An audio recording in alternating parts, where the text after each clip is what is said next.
and the Baby Sister by Tom Haig and illustrated by Warren Hansen. A new adventure always seemed to wait around the bend for Peef, the multicolored teddy bear, and his best friend. They loved to build machines and cities, fly to Saturn's rings, and travel time itself upon imagination's wings. The years had brought them all the way from Candyland to chess, but something greater lay in store than they could ever guess. They heard Mom telling Dad about it through the bedroom door. A baby on the way. The family would soon be 4. Together they began to wonder what to make of this. A baby brother, maybe? Maybe baby sis? They had to wait a long, long time. And then one special day, a baby sister came. But she was way too small to play. She cried a lot. She slept a lot, except when it was night. It seemed that Mom and Dad were always turning on a light. The rocking chair was busy. There were bottles everywhere. And when the diaper pail was full, you sure knew it was there.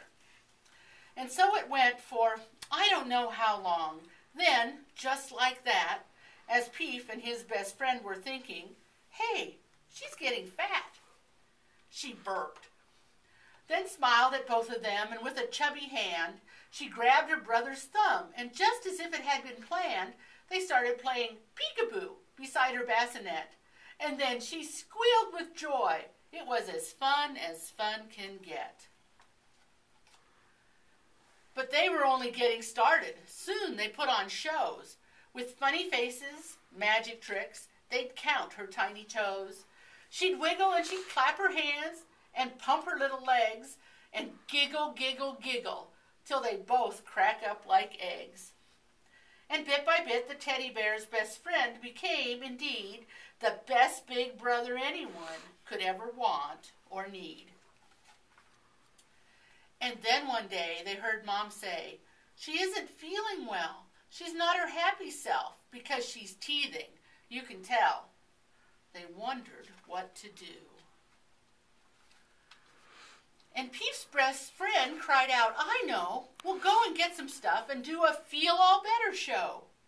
They grabbed a flashlight for a spot, a dish rag for a cape, and made I don't know what from toilet paper cores and tape. They dragged some action figures out from underneath their bed and posed them all, including one that didn't have a head, on top of an old skateboard. Then they made a big parade inside the nursery as a kazoo was being played. Oh, Peef and his best friend did all their very best for her. The teddy triple flipped until he was a fuzzy blur. They made their funny faces, sang and rode a pogo stick. They carried on like circus clowns. But nothing did the trick.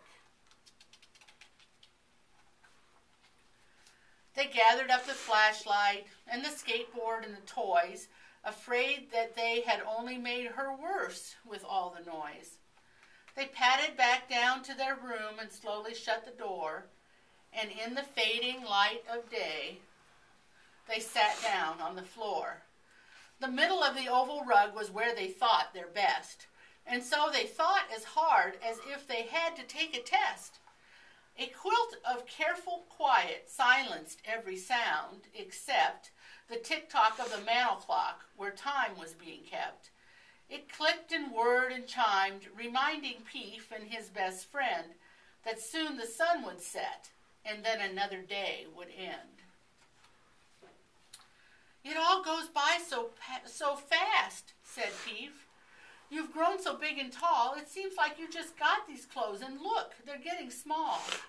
And as the golden light was turning violet and rose, the teddy said, it's time.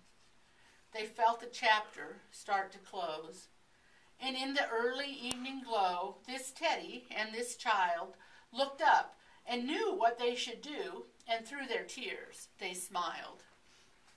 Surrounded by their memories upon that oval rug, the two best friends reached out, and then they shared one final hug.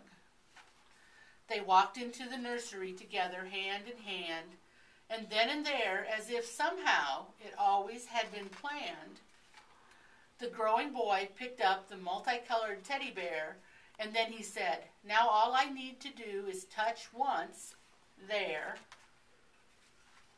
He placed the teddy gently by the baby as she slept, and felt deep down inside as if a promise had been kept.